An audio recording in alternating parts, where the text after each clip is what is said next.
Hey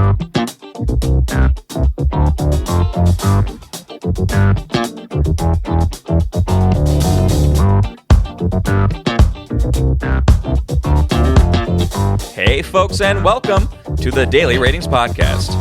It's a show where each week we'll sit down with Vincent Daly to get his thoughts on the latest movies he's been watching, both older films and new releases. And don't worry, there's no spoilers.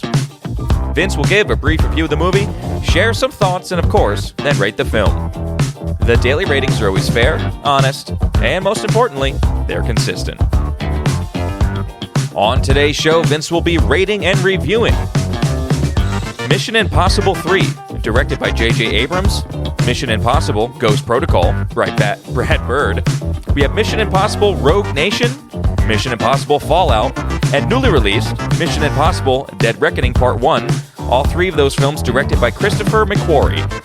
It's going to be a great show, folks, so stay tuned and enjoy.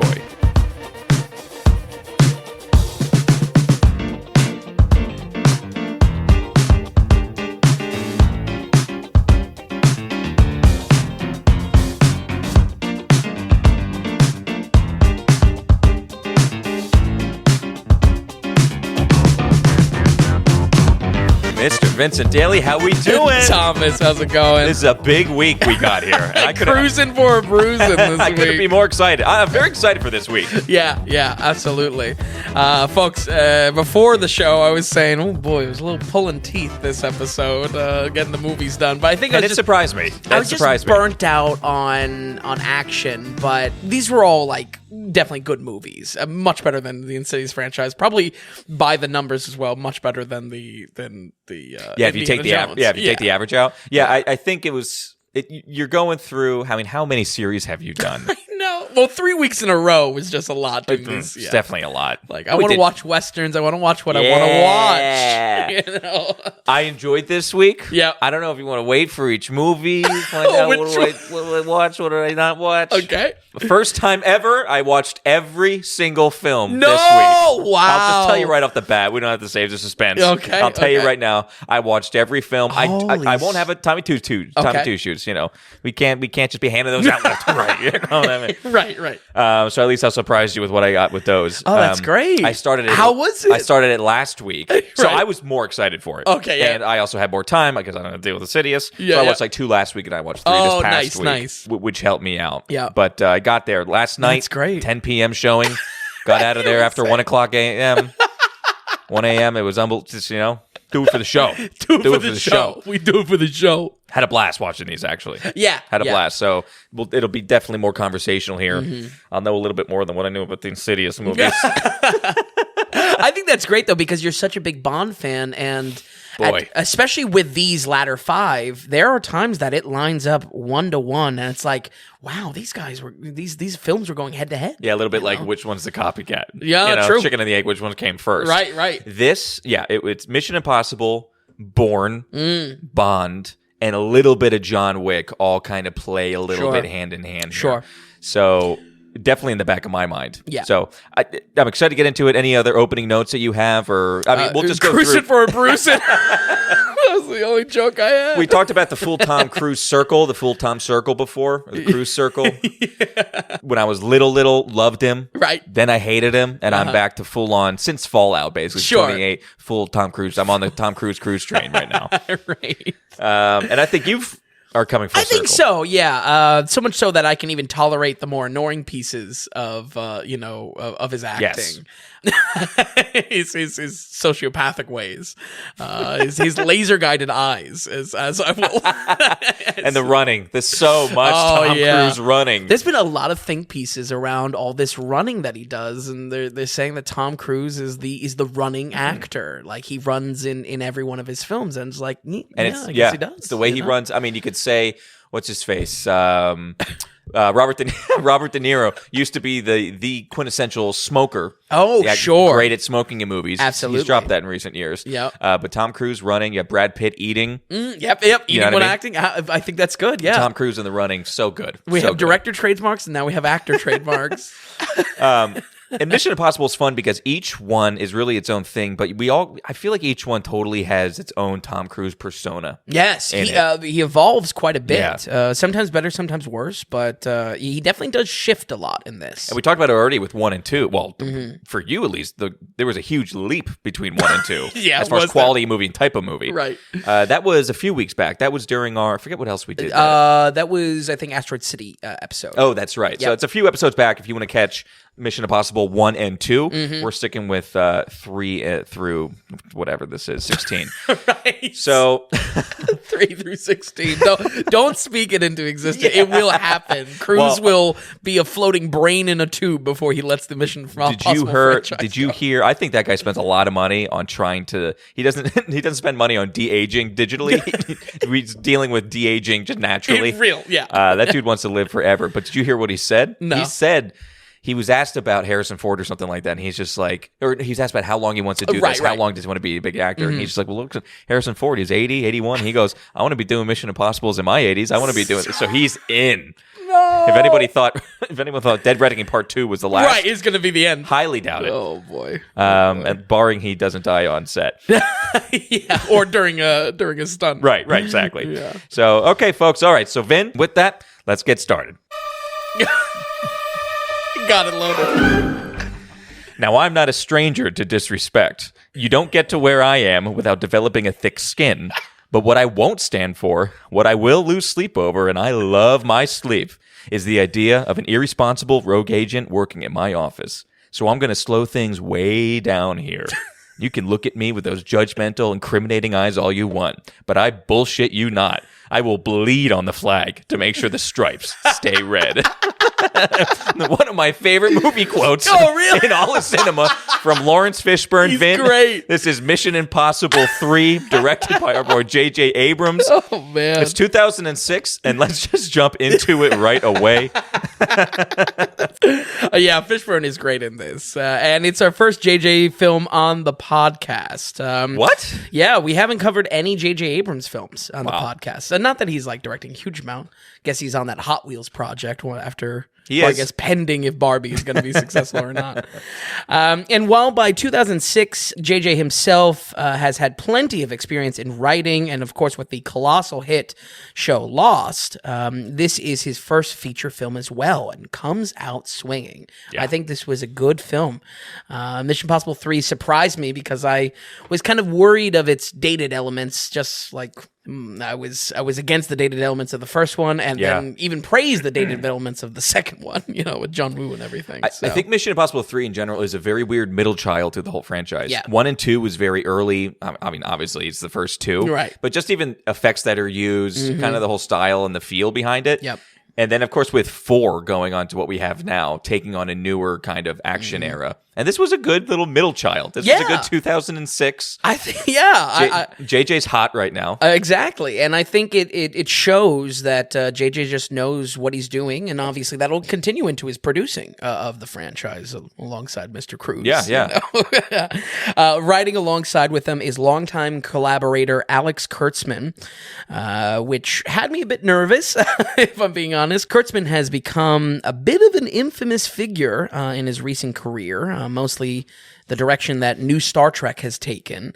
But I'm happy to say it's all good here. People may bash this film because of Kurtzman and his involvement, but I think, honestly, the script is one of the strongest parts of Mission Impossible 3, and I think that's saying a lot for just an otherwise dumb action movie in the mid-2000s. So with Kurtzman, you're saying like the cringy new like CBS Plus or whatever, Paramount Plus stuff. Basically everything Star Trek Beyond and beyond has been Kurtzman's love child. Okay. So. Was he on Lost as well? Right. A long time. So he started well. So he started well with JJ. Yeah, okay. And granted, I mean, in that space, JJ Kurtzman's writing style will be criticized for a mystery box style, basically creating the promise of something but not really thinking it through in the moment, just how we need to get to the end. We need to get to the conclusion of what's in the box. Interesting. Honestly, I've never really done a deep dive on that type of criticism of it, so I'm going to put that to the side for now. Yeah. But there's some baggage between the two of them collaborating, basically. Well, with the early days, I'm fine with it. Yeah. Then. Well, I mean, we're both Lost fans. Well, so. no, this is my favorite era of JJ for sure. Because I would say it starts with Lost. He does Fringe and Alias, I believe, which have their own cult following. I never got into the shows. Yeah, Fringe especially. Yeah. Pre-Twilight Zone, before Jordan Peele comes back with it. Exactly. So, but he did Lost. He had those series, Mission Impossible, and then first Star Trek. Like he's on. This is my favorite JJ run. Yeah, then starts absolutely. to go down. Maybe. I mean, I still kind of like Force Awakens, but right. I think at diminishing returns. I feel you. But really, I think this collaboration between partners that are comfortable in the writing room, there is excellent proof of that in the opening sequence here. This has a rocket start launch showing us an intense scene with our eventual bad guy played by Philip Seymour Hoffman, but then switches tracks completely into Ethan's engagement party, and you'd think that'd be kryptonite for this thing. You'd think this would halt it of any excitement, any energy, but how Tom Cruise handles this environment is like any other mission. I frankly think JJ hit gold in these first moments of the film. He introduces Ethan again for new viewers. It's a fun, relatable environment, gives us new plot threads of Ethan marrying his new boo, Julia, and best of all, we see Ethan's skill set demonstrated in an otherwise mundane scenario. I mean, that is some dynamite writing, JJ. I think it's great. It's a fun way to introduce concepts that are forgotten in later on in the series, like his exact lip reading or his ability to just shift in and out of undercover type of conversations and really sell the people. It's funny around sometimes. Them. Yeah, it's funny to the point. A little ridiculous, but yes, you combine this with his laser guided eyes, and exactly. you get a little weird scene. But I think in concept and in execution, it's such a dynamite way to introduce us to something that we, any audience member can kind of understand a little bit without it being a mission itself. And I just found it such a creative return to the character and reintroduce things where later on in the series, it's just kind of expected what Ethan can do and what not. Right. No less his powers are increasing. Because what's the gap here? Did 2 come out in 2000 or 2002? 2000 on the dot, I believe. Right. So has been 6 years. I thought the gap between 3 and 4 was the largest gap. It's not. It's between 2 and 3. Interesting. And it's good that we have this. It is a bit of a restart, another kind of rebrand, which you said 2 even in itself was almost a rebrand from 1. For real. 2's definitely the outlier in so many ways, now understanding it. But this was the first movie that I ever saw in the missions. I saw this in theaters when it came out in theaters in 2006, so it was great to kind of start fresh like that. I also haven't seen 1 and 2 really, except for bits and pieces. Right. So to your point, it is nice to hit that restart button a little bit. Yeah, and I just feel like it shows JJ's chops as a writer, and why it's good that he's directing as well, is that you take an otherwise mundane scene and you create utility in it. This otherwise mundane lore-dumping scene about, hey, Ethan's getting married, that's the plot.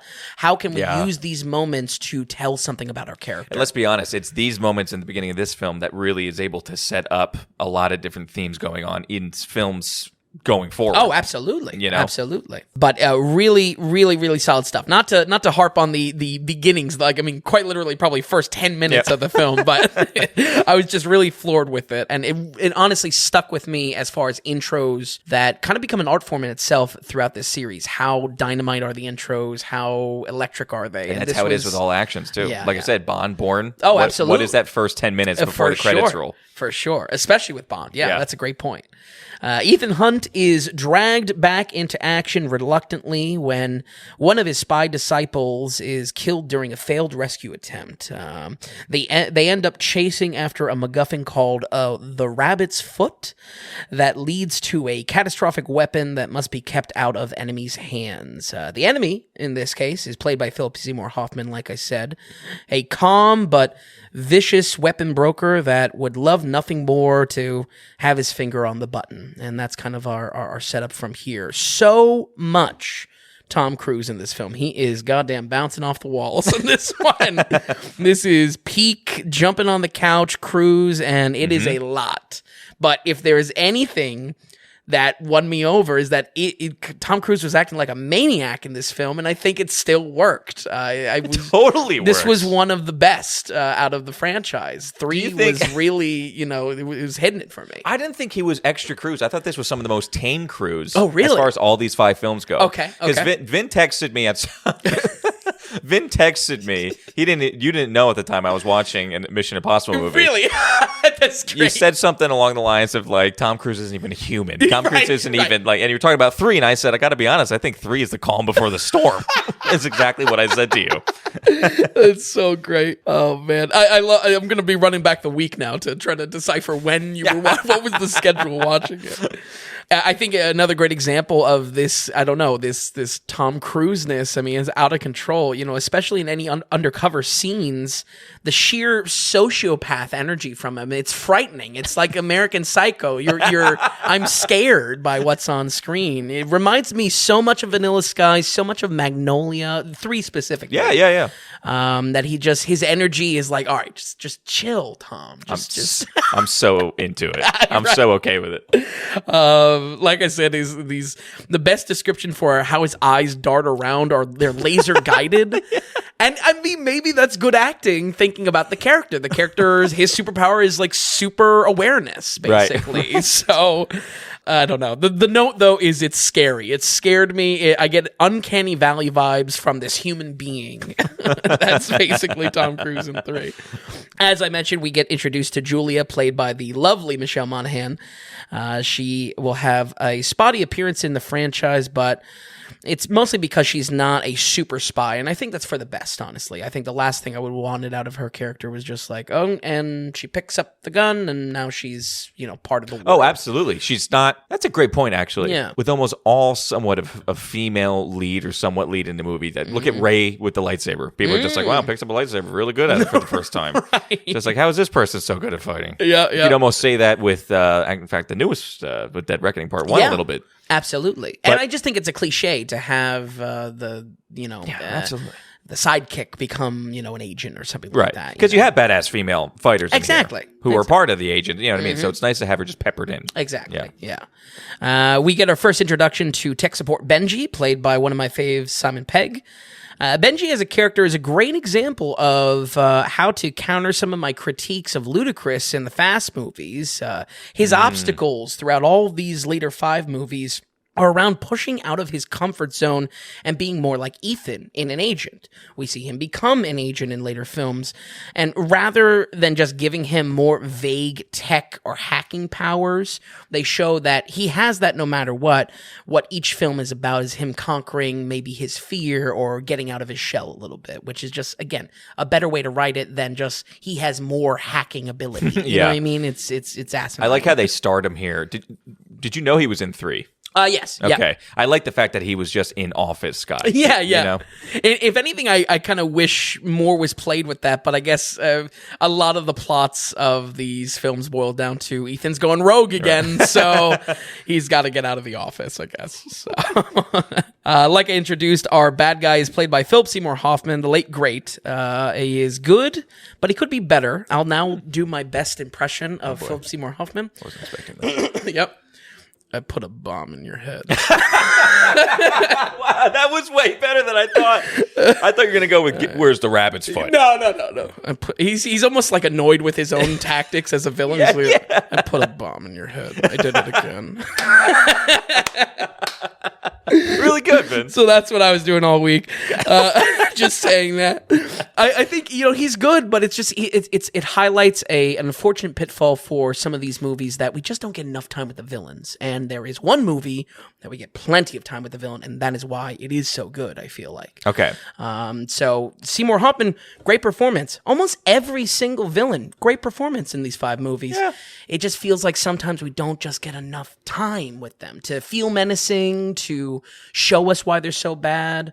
I'm not going to disagree with you where I don't want to not see Philip Seymour Hoffman more, because I love him in more this role. I think he's phenomenal. Like, I would love to see him more. However, I thought the menacing, I thought his tone and tenor, I thought everything got through okay. Obviously, I want him more on screen. Sure. I didn't think it was lacking, to be honest with you. Right, I was it didn't relatively shoot impressed it with in the his. foot. Oh, right, exactly. Okay. No, not at all. I mean, from the get-go, that opening scene, fantastic. Yeah, It sets the tone. We know this guy. So, yeah. Absolutely. And I really think that opening, dynamite again. Yeah. So, fighting action as far as hand-to-hand combat is a lot weaker than MI2, but I'm probably going to have to drop that one after this because hindsight's 2020, nothing's like MI2. MI2 is like a Hong Kong action film that's got a blockbuster, a Hollywood blockbuster budget. When it comes to this, I mean, more so specifically why I feel like it's weaker and a drop off in 3. JJ will use a lot of shaking cam in scenes that just have no movement normally. And we'll see the cinematography almost get better and better incrementally for each entry. Even to the point that Dead Reckoning, I think, has some of my favorite cinematography in it. Okay, interesting. But I just feel like it just gets formulaic for action that immediately when there's something tense, I mean, this camera's going nuts. So, and honestly, this is where that's happening now. Yeah. Like Bourne is right around here, and that's when it's going crazy. Bond starts it. Even Casino Royale has it a little bit. Absolutely. Which is 06 as well. Yep. And then people quickly learn that it gives other people headaches. So then they start to tone that back. And, shaking cam can be effective, I think, when they're on the bridge in this one. That's very a good scene. chaotic. Yeah, that's a good scene because there's a lot of stuff going on, and it almost puts you in the eyes of a civilian on that bridge. It's the fourth man in the scene. Yeah, because you are the cameraman essentially. Yeah, absolutely. But other scenes where it's like just indoors and some shots go off. Crews will lean down and like the camera's still moving. It's like, all right, just chill. It's okay. We it's tense. So, one improvement I think is the gadget tech, which we get some solid answers for that I just appreciated in the series. Okay. I like seeing how these crazy masks are made with this like proto 3D printer they have. Yep. The voice audio specifically comes from stitching together sample phrases of their target and mark. So, I mean, just... We'll touch on, kind of hitting the nail on the head as far as real world stuff when Dead Reckoning comes along. But I just thought it was a cool type of, I don't know, technology that would really stitch something together in the world of AI now. To have something like that. And I enjoyed the scenes as much as a scene like that might be cut from a modern film as wasted time. I thought that was important context of how are they pulling off these heists, Yeah, those little seconds of just give me a quick explainer at least of how we're doing this. Exactly. Please. He makes the guy read the I think it's Hoffman. He makes the guy read the paragraph. I just like it. So but a really solid movie though. I think it is strong enough to even stand on its own. There will be a kind of alternate watch list that I suggest preparing for Dead Reckoning, and this belongs to it. We're going to go ahead and give Mission Impossible 3 a 72. Ooh, a 72. Good score, Vin. Yep. Totally agree with this. And that's how I started it, kind of. This totally sits by itself. And just naturally, with who the director is, and it's between two, and then before it really kicks off into big-time action. It totally kind of sits on its own and can be watched on its own. Yeah. So, I love it. I have a Tommy Two Shoes for you. Okay. I was... I don't know, sweating over this one. I'm going to be honest. Sweating over this one. Overall, this gets a very good, this gets like a 2-shoe, a very positive 2-shoe. Okay. Like a 2-shoe plus. Oh, I can't quite lace up. We're getting into the semantics of 2 shoes. Maybe lace. 2 shoes polished, no laces. That is a great idea. That is a great idea. Polished 2 shoes plus. and they're polished up. Okay. It's great. That's what we say with your scores. You give a score. Sometimes it's just good to listen to the podcast because there's so much context more you need. Context with the shoes. I can't quite lace it up a little bit. You know what I mean? That belongs to other little bit better films. But what an enjoyable movie. Yeah, really good. Yeah. And even, I don't know, I had one note about like maybe some spotty CGI. I'm just like, Wasn't that bad? I erased it because I was like, I don't know. It didn't take me out of it like some other shots in the feature films. So I know. Yeah, 3 kind of, he totally toned it back a little bit more realistic stuff. Just another note on Lawrence Fishburne. Fantastic. Yes. Expect one-liners from the man and cheesiness, and it's all so wonderful. Boy, that's the quote that I said in the beginning. So one of my favorite lines in all cinema. That's when he's talking to Ethan. Well, Ethan, they have him in the in the straitjacket, or hello, Clarice. Oh, right. That's right. They put him in the mouth gag. Yeah. The Silence of the Lambs. Oh man, a great movie. Everyone all around. I think Ving Rhames was the most fine. I know. Usually he's overused and a little, right. Ving Rhamesy. Boy, and he gets sad as it goes on. It's like watching a puppy dog grow up. He becomes the female consoler, and it's just like out of everyone, him. He's got some soul. I mean, he's got a connection. Excellent, Vin. At 72 for Mission Impossible 3. I love it. Okay, so now let's jump ahead here. Like I said, I thought 3 to 4 was the biggest gap. It's not, which is a 5-year jump here. This is 2011. And here it starts. It's Mission Impossible Ghost Protocol. We're ditching the numbers. We're going for names now. This is directed by director Brad Bird, who's probably the smallest time director kind of that we're dealing here. I would actually say the opposite. I mean, it's the outlier for sure, but maybe that's what I mean. Yeah. I would say this is a wild film because Brad Bird directs it, and I can go into that. Okay, please do. No other quotes. No. Just start off with the first quote. That's all. Is that what you were waiting for? Was. No. I guess you only have so many all-time favorite quotes, so I'll tell you what the other one is. You'll surprise me when we come along. I found the other one watching a movie with you, watching a cable movie one day, and it was G.I. Jane, and you had the most ridiculous drill sergeant or whatever. Oh, yeah. You just trim a little fat off the Constitution. That guy.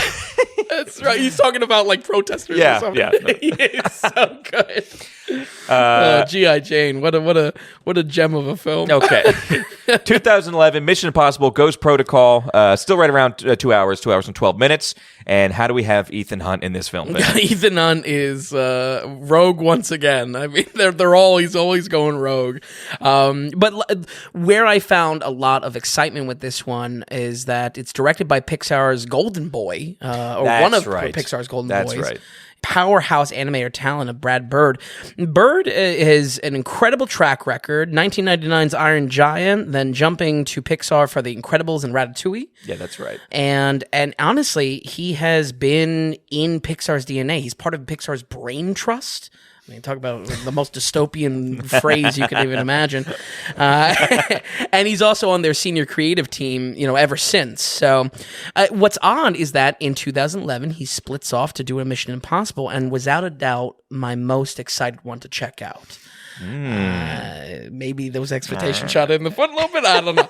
Another reason why this is an interesting one to check out is that the soon-to-be franchise lead, Christopher McQuarrie, starts writing on this one. Granted, he's one of 3 writers, but I was curious to see what shifts we would see in the story with him having some level of control over the script. Sadly, I think this one comes off a little bit of a weaker entry, and it's in those qualities that I think it's weaker. Thankfully, they get shook off more and more when McQuarrie takes the reins fully. Maybe that was just the other 2 writers.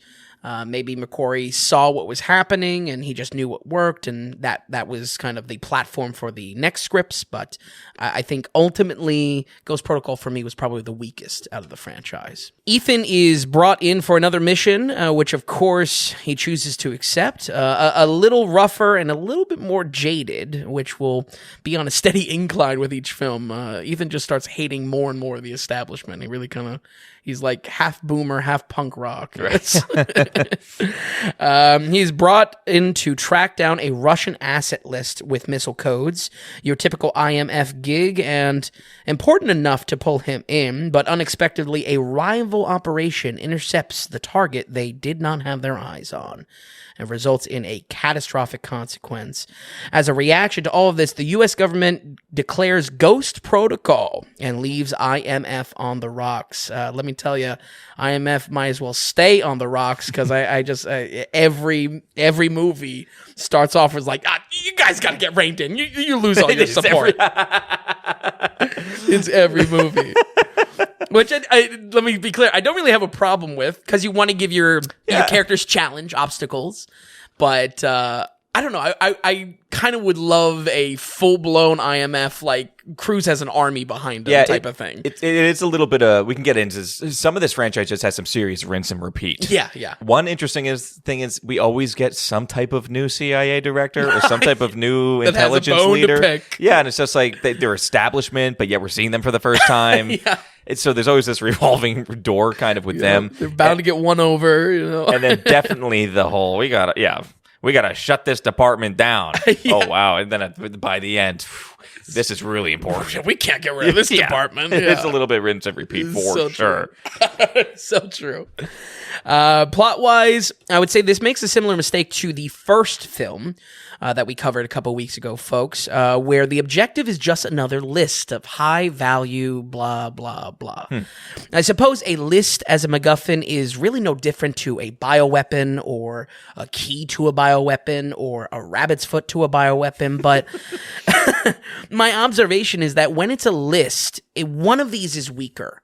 And I was really trying to think about this of why in execution, why in experiencing this film do I feel it's weaker? And the best thing I can boil it down to is that one of these is the threat itself and the other is a potential for the threat. And I feel like these lists, these asset lists with one and Ghost Protocol, and I think one other does it. I don't know.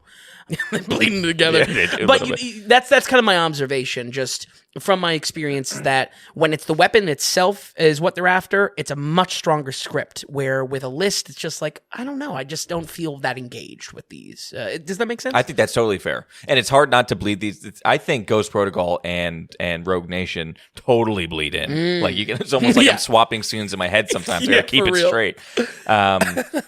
I think that makes sense, just because you're right. It's not a stuff to have big action sequences revolving around a list, you know? Right. So that kind of stuff too. It's setting itself up for failure a little bit. Right. It's hard to get super excited about that. Felt a little bit about that, and we'll get into it with the newest one. I was actually really? Yeah. Mm-hmm.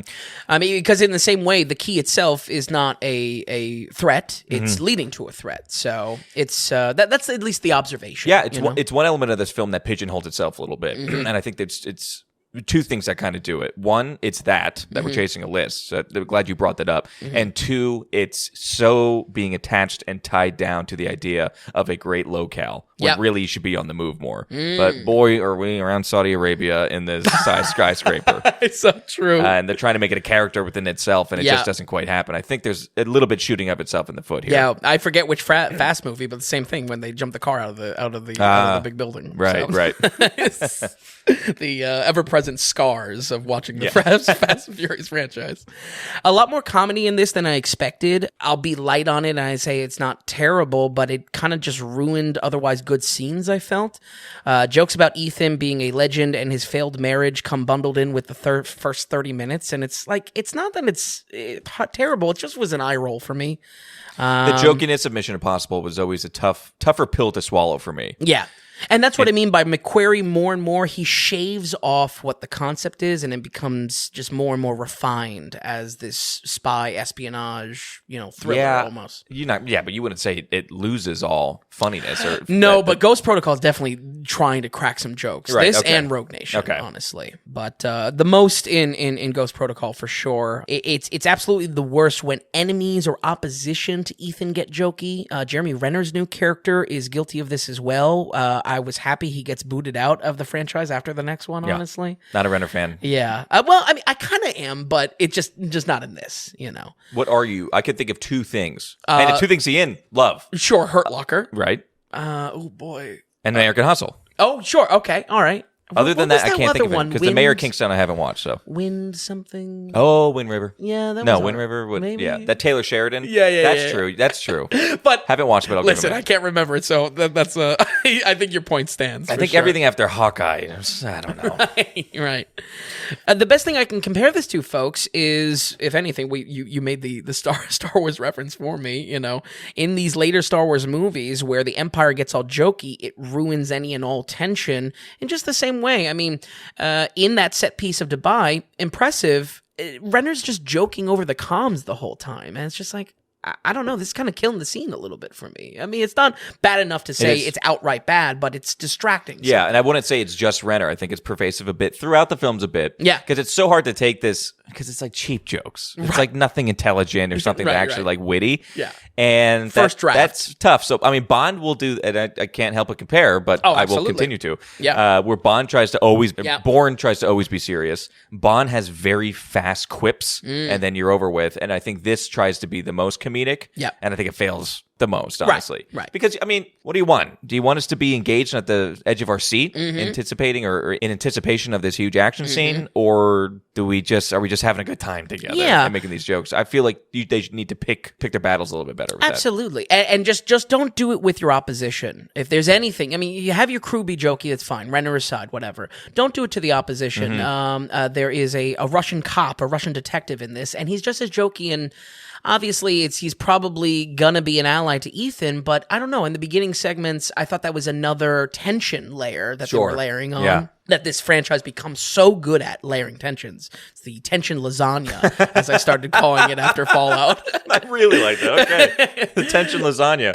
But when it comes down to it, it's just like, I don't know, don't cheapen your threats. And that's why I compare it to the later Star Wars movies. Yep. So it's not all doom and gloom, though, folks. We get a cool revisit to Ethan's climbing skills from 2 in a wild set piece in Dubai, which, again, I'm kind of becoming a super fan of 2, even though it's probably a bad movie, but whatever.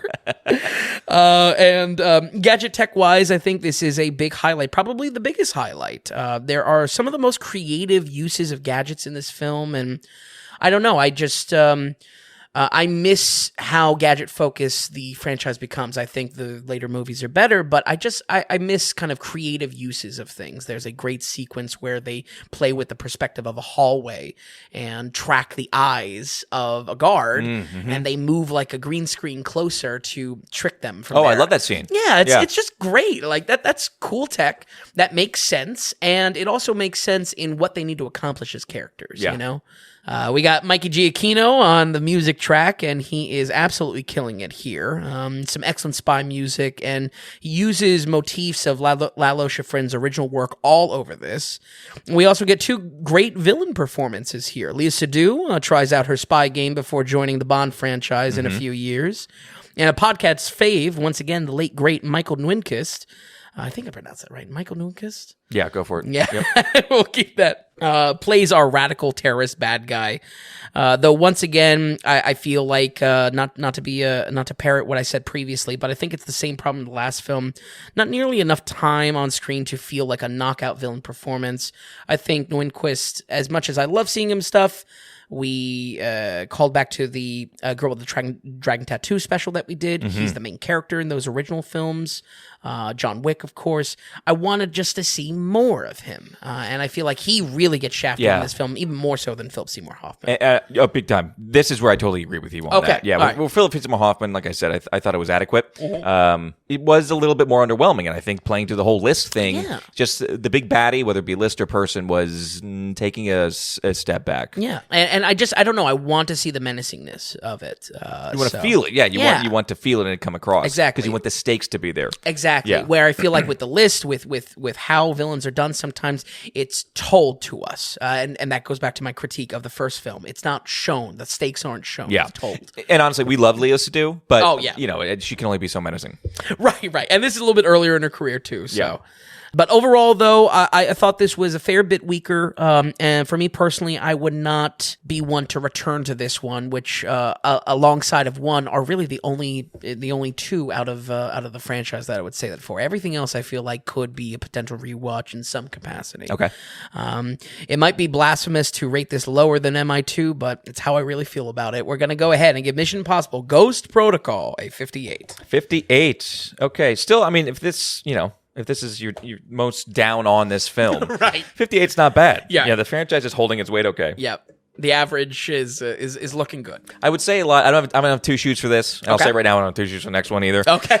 Good, because they blur together. I think they blur together a little bit, and they fail in the same ways, kind of. Yeah. I think Paula Patton, who was the main female kind of in this one, I thought she was mediocre. And Jeremy Renner, brings it down a little bit. Yeah. As far as this version of Tom Cruise in this one, right.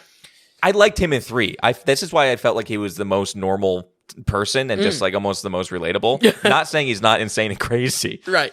But here is with 4, what we're starting with is Tom Cruise gets a moment where he gets real with the team and breaks down what the deal is, the situation. And just his seriousness, his tone that he's trying to take, he's just not selling it for me. It's a little funny. It's a little comedic. It's a little hard to take him seriously. Yeah, yeah. And that super serious Tom Cruise is probably my least favorite Tom Cruise within the franchise. I'll be curious to hear about Dead Reckoning then. Yeah. Because I labeled him Moody Cruise. So we started with that a little bit. Michael Giacchino, I'll make this note also. Yeah. Michael Giacchino also did 3, the music for 3. Mm-hmm. And I'm just going to go ahead and say I sent this, I brought this up to Vin because this was not internet at all. Right. There is a scene towards the end of MI3 that is all too similar than a scene in Lost. And I think a scene in Lost with Charlie, Jack, and Kate in the first season.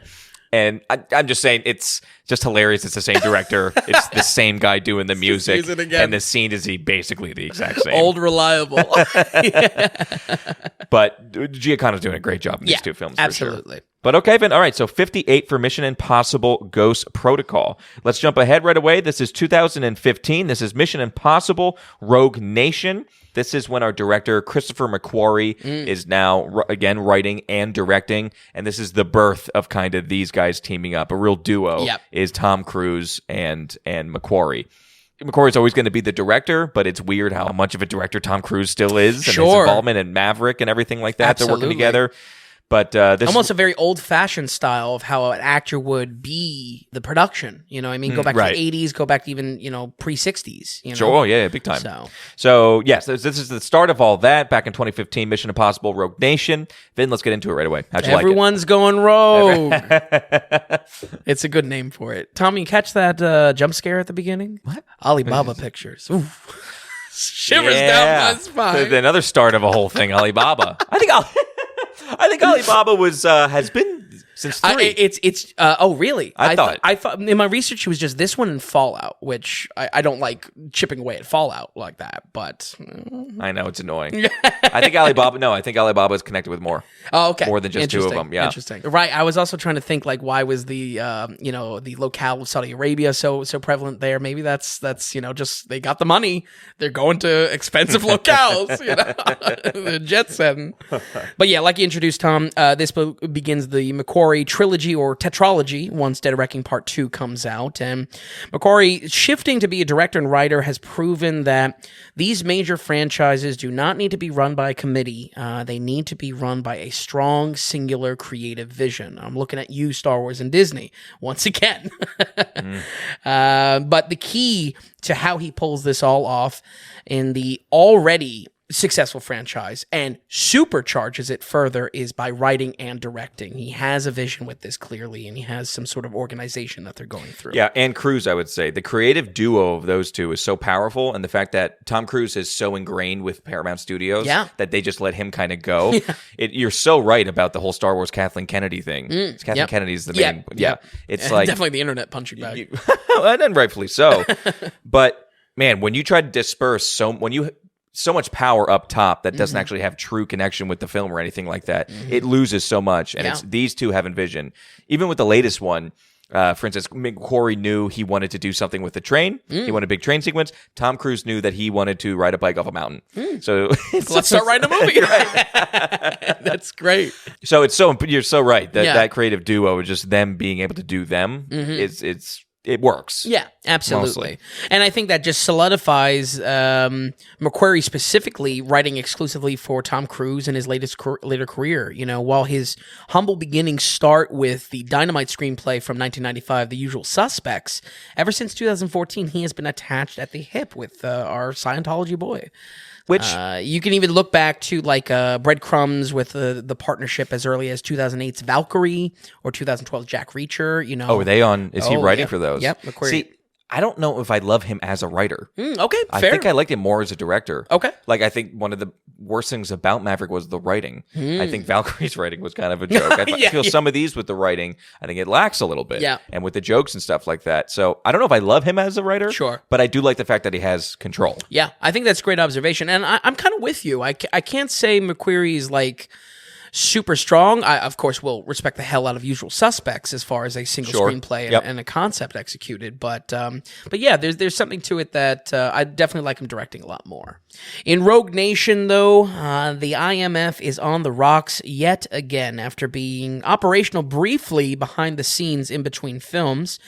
This time, their outrageous missions are being scrutinized by the CIA, introducing our foil within the Gov, everyone's favorite potential manslaughterer, Alec Baldwin. Yeah, potential.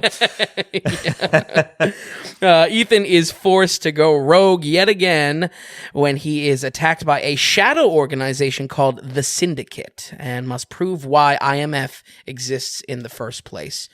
Suspiciously, both this film and Spectre come out the same exact year and pull the same exact villain card. Bond and Hunt going up against an organizational bad guy while their own organization is pulled out from under them. I mean, it's identical. This film wins slightly on a release. This came out on the 31st of July that year, where Spectre came out November 6th. But we're splitting hairs at that point. It's the same. It's the same script. Someone was dipping into the cookie jar at the same time. I think Bond was there first. Okay. The reason why, because it so much starts with Skyfall in 2012. Okay, fair enough. And I understand that, like we just talked about with each Mission Impossible, the whole we got to shut this down. Yeah. You know, and like they did that in 2011. Skyfall did that in 2012. But Skyfall really starts that secret hidden organization that turns out to be Spectre. Yeah. So I don't know. I think Bond kind of wins it. I'm And to be fine honest giving with it to you, Bond. with the whole shutting down and everything like that, I think it's so much. It's really prevalent in this one, in this mission, and I think Bond gets it back in 2012 anyway. Yeah, and true. This is 2015. I'm fine giving the crown to Bond, but it was just so fascinating how it's identical to the point that it's pressure, going up against a organization of bad guys, and then what do you know? The rug's being pulled out from under you on your organization yourself, IMF. Right. So I was just like, wow. I mean, whew. Shocking. Yeah, I mean, if I didn't watch this film when it came out, but I've praised Spectre quite a bit, even against the grain. You know, people kind of shit on that movie. I like Spectre a good amount. Yeah, you like it fine enough, yeah. But I don't know how I would feel, honestly, if I saw this July and then November came around. So, I don't know. It is funny. I would love to be, I don't think it's answers we'll ever get, but I definitely would love to be inside the head of the creating arms of both. Because it's like, are they picking up from this? Yeah. Like, why? You know? Yeah. And that's obviously a narrative in film. It's the no strings attached, friends with benefits. Both same concepts comes out in the same year. Right. You know, it happened. There's almost countless examples. Taking the best and trying to, you know. Yeah. The question is, yeah, exactly. Did Bourne make Casino Royale that much better? Was it Skyfall? Right, was it Skyfall that made Mission Impossible so much better? Was it John Wick that made some fight choreography in Fallout better? Very true. It's just every club scene ever put in a movie. Does it belong to John Wick? And trains, and we'll get into train talk. I can't wait to talk about the choo-choos later. The trains. Anyway, we'll get back on track here. Yeah. But that was just an important observation. That just how I was kind of looking at how MacGuffins and script writing work in certain one of these films. It's your new favorite word, MacGuffin. Yeah, I know. It's okay. It's true. I mean, it's a Hitchcock term, so I'll side with Hitchcock. But at the same time, I was just kind of thinking about this, and I was like, man, it just put me in a space of like, what if I was running the podcast back then and I watched these back to back? Yeah. You know, or in order. I think you would be able to parcel enough to know that with them being in development for so long and everything like that, the actual release dates at that point don't matter too much. They're in the can. They're very done. True. But it's fun to compare and kind of think about. It's interesting.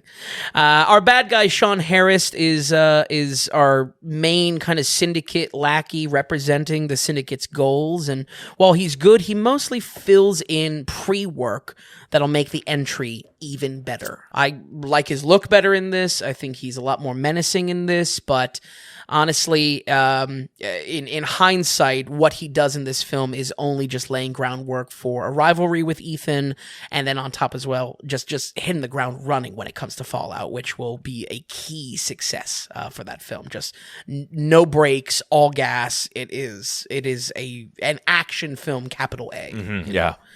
I didn't mention it with the last one, but I really got a bone to pick with these title sequences where they show future scenes in the movies. This is a McQuarrie thing. Yeah. It's totally a nitpick, but every one of these films does it. I don't know, it's lazy. If anything, in the arms race to Bond, where Bond is like, it's visual, it's metaphorical, you know. I don't like any of the title sequences for any of the films, McQuarrie or not, for these. Oh, really? Mm-hmm. I just don't like the way they look. I don't know. Yeah. It's just not done well, I don't think, personally. But especially them just showing future scenes, it's dumb. Exactly. Yeah. Exactly. Put a little bit more care into it. A nitpick, though. I won't get into it. Rebecca Ferguson is introduced as our new team member, Ilsa, and will stay with us for the remainder of the franchise. I flip-flopped with her a little bit. In Fallout, I didn't quite like her. In this, I think she's the key to why the film works so well. The duplicity that she brings is a welcome addition and captures what the first film was trying to do, that your eyes are darting around on who to trust. Ethan going rogue once again doesn't mean he just loses IMF support, but he loses knowing who to trust. The rogue nation. Everyone's rogue. So her addition highlights the string of the syndicates well and how anyone can get caught up into it. And I felt her character sold the villain indirectly of the syndicate, you know what I mean, where we don't really see direct actions too much. It's all from the shadows as a shadow organization. We get some really solid action sequences here. I loved a whole sequence in the opera that was around an opera performance that is just executed great and uses the structure of music in action. I'm just a sucker for creative things like that. So yeah, props to that scene. Also, the chase sequence in Morocco is stellar and honestly single-handedly might be the best of the franchise. And this franchise is no stranger to awesome chase sequences. I would say if there is anything that I'm walking away from this week with these 5 films under my belt is that, man, in the landscape of Bourne, Bond, and Mission Impossible might get the best car work, honestly. I don't know. They do a lot with it. Yeah. I don't know what else. Even in the new one. I mean, oh my God, yeah. In the new one, you kidding me? Yeah. Very long scenes with cars. Yeah, car chase. I think I would agree with that because Bond with car chases, it kind of takes a back seat. Oftentimes they're very quick, kind of in and out. Bourne definitely is a little bit more. Yeah, but this is very heavily involved. Yeah. Yeah. It was good to watch, and I was loving it. Anytime they get in a car and a chase sequence starts, I was really engaged with all these movies. Yeah. Any type of. Get Tom Cruise in front of another toy to control, whether it be a helicopter, a car, or a bike. For sure. More gadgets. It's true. But I have to be honest, this one was hard to pin down for me, just because there was something about the film that just wasn't doing for me. It was really hard to pin down, and I was very speculative. I was really putting some thought into all of these, but perhaps the story was a bit played out. Maybe I was just starting to get tired of some of the stunt work constantly one-upping itself. I don't know. What are your thoughts, Tom? I am right there with you. Awesome. Because I was having the same problem with this and Ghost Protocol as well. Yeah. There's things about Ghost Protocol that I like more than Rogue Nation. There's things I like better in Rogue Nation than Ghost Protocol. It's just this teeter-tottering back and forth. I don't know overall.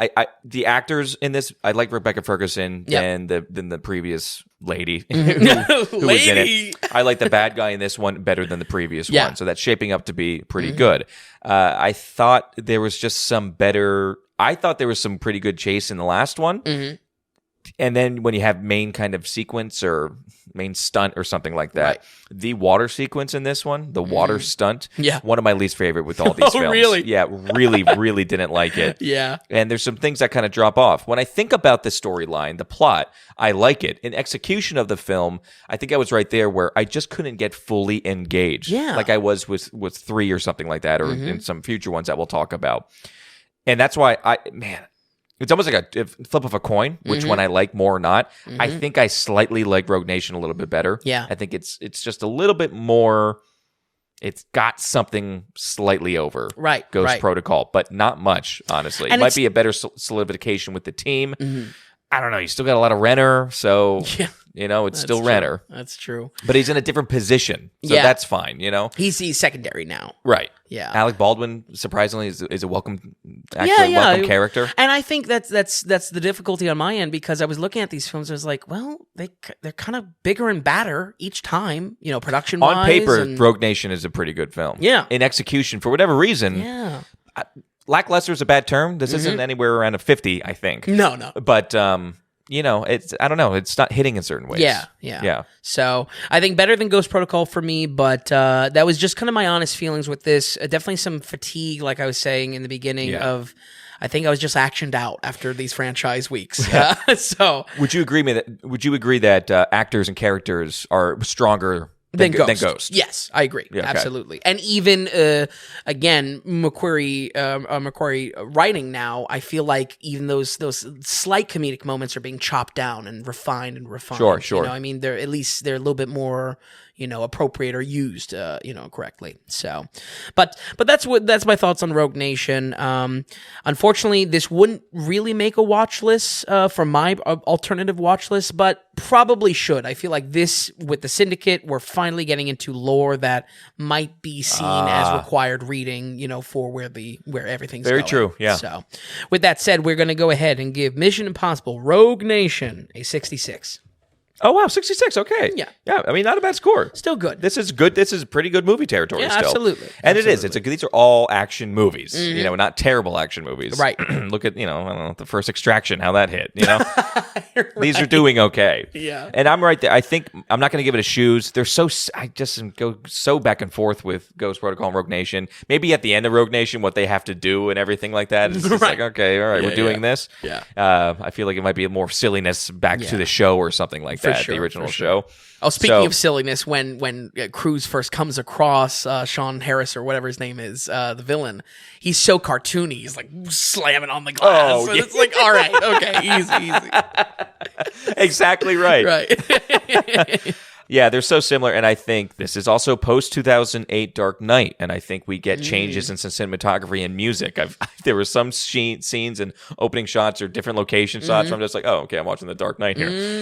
Very true, very true. So just very post-Nolan. Very similar. They'd probably be somewhere around two shoes as well, but lower shoes, not as shiny. Maybe, a little bit more beaten up leather, maybe. The old pair.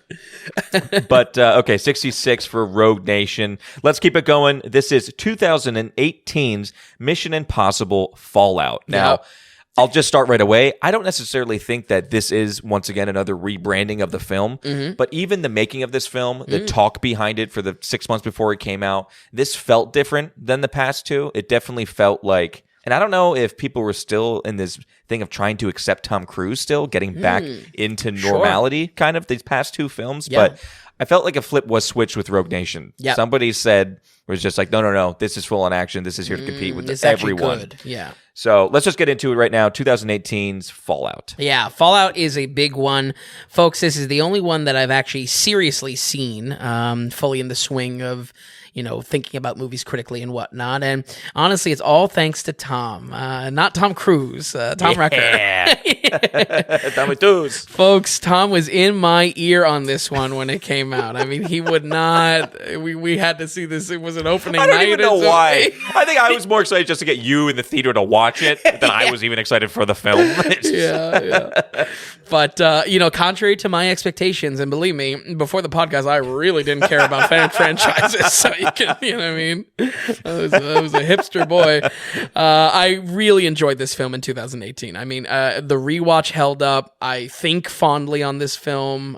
There are action sequences that I would say are kind of all-timers. And, Fallout, believe the hype. This is the one to see for sure.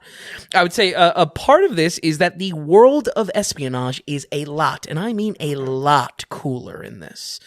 Completely avoids any comedy pitfalls we saw in 4. And that's not to say that this movie doesn't have its fun, but the serious tone is needed for the growing global threat of the story, Syndicate included. So it's like we always talk about the rule of cool. Let it be the guide. If it's not cool, don't do it. Yeah. And I feel like this film really plays by those rules. As a result, the espionage homage has never been better and gets amplified as the movie progresses. Soundtrack is great by Lorne Balfe, I think it's pronounced. Some really just good spy music. I think there's bongos in every single track, which I was like, all right, yeah, that's great. It's a different feel, though. This music changes. I think it changes from the whole Dark Knight thing. Yes. And I don't know, that's such a... Is that a meta thing that people, like... No, you're right on. I mean, because everything is Hans Zimmer post-Nolan, you know what I mean? It's just a feeling, almost. Yeah. You know, you just know it when you hear it. Absolutely. This definitely takes a bit of a different turn. Still being Cynthian's parts, but very distinctly spy to it. Yeah, I think this is finally up on par when it comes to music with Bond. Yes. Absolutely. Absolutely.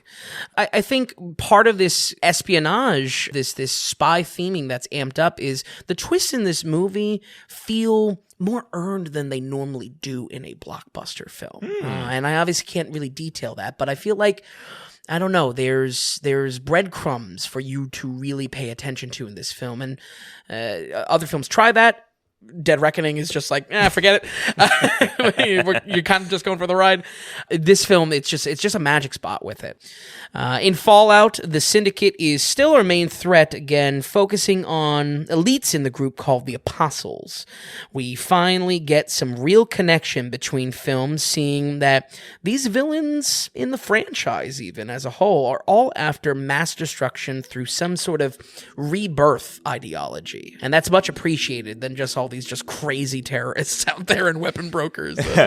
There's some connective tissue, which is nice. I like the idea of a specter that's ever looming, ever massive. You got to climb the ladder, a bad guy to get the top baddie. Sure. It's a little weird that we have one film with the Syndicate. I like that premise. And then it is kind of dropped for the Apostles. Yeah. Which is kind of an even bigger, badder, more, I don't know, sleek and undercover. Right. In Syndicate, the Syndicate itself. But it almost feels weaker. Yeah. Because now it's a destructured and you have loose guys coming together to form their own thing again. Absolutely. That was kind of annoying to me. I wish they would have stuck with something that I felt punched more. Yeah. And I think in the kind of an alternate world where it's each of these films is not stripping away Ethan's abilities through IMF or his support. I feel like there could have been a script somewhere out there that it's Syndicate versus IMF, like big going after big, basically. That's what I kind of thought it was leading up to with last film. Now, I think they do a good job at proving just how bad or connected or truly powerful the Apostles are. Sure. But the fact that they're not under the umbrella of the Syndicate, I think weakens it just a bit. Absolutely.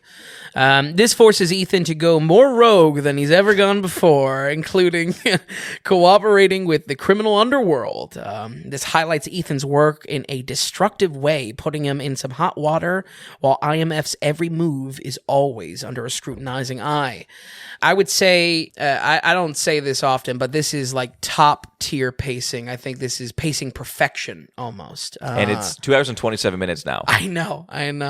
It's unreal how at a clip it is. The first hour melts away. You're so engaged in this, and it is just truly excellent. That first hour is largely thanks to front loading probably two of the best sequences the whole film has to offer.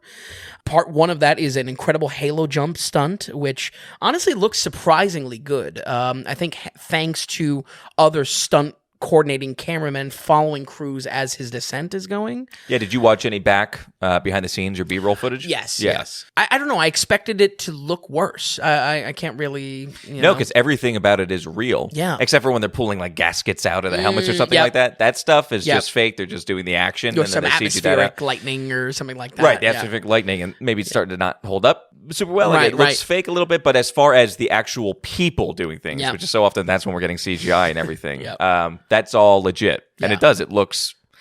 It's respectable. It's absolutely respectable. Dynamite. Yeah. And now the iconic, part two of that, now the iconic bathroom fight with Henry Cavill reloading his arms, as the internet will put, and longtime series stunt coordinator Liang Yang kicking everyone's ass. Love this coming off the Fast franchise where Vin Diesel can't take a punch to the face. Right. And the fact that this guy just like kicks both their asses in the bathroom, like it's awesome. Like that's so great. Like what a subversion in an action scene. And it's an amazing action scene in this bathroom. I mean, they wreck it. One of my favorite scenes in all the movies. Yeah. In all these movies. Fantastic in action. The fact that Tom Cruise in his mid-50s making this. So true. I don't know if you heard about this. So they had a different Asian actor playing in the role. And they had to fire him on the spot and bring in this other guy because he could not keep up with Tom Cruise and Henry Cavill. No way. Yeah. and the guy is the stunt coordinator for all these films. Right. So that's what I'm saying. They fired the guy. Yeah. I don't want to rob any thunder from this scene, but it is very much a John Wick logic in saying, hey, a guy that knows the stunts. Why isn't he in the movie? You know? It's good. Yeah. It feels so good. And I love it, too, because it's a great fight. Tom Cruise is finally not afraid to be third best sometimes in Yeah. this. Like, he's getting his ass kicked, and it's kind of nice to see. It's funny, almost. It's a subversion. That's the most comedy I want throughout this entire franchise. Sure. Tom Cruise kind of actually getting it because it puts a little smirk on your face, purposely so. Right. That's what I need. Yep. Not a cheesy joke in there. Exactly. Bathroom scene is fantastic. Yeah. Top notch. And looks great. Front loading these two scenes, I'm surprised more. I mean, probably more movies can't do it because they just don't have the juice. This movie has the juice. The combination of these two scenes back to back is worth seeing alone. I kid you not, honestly.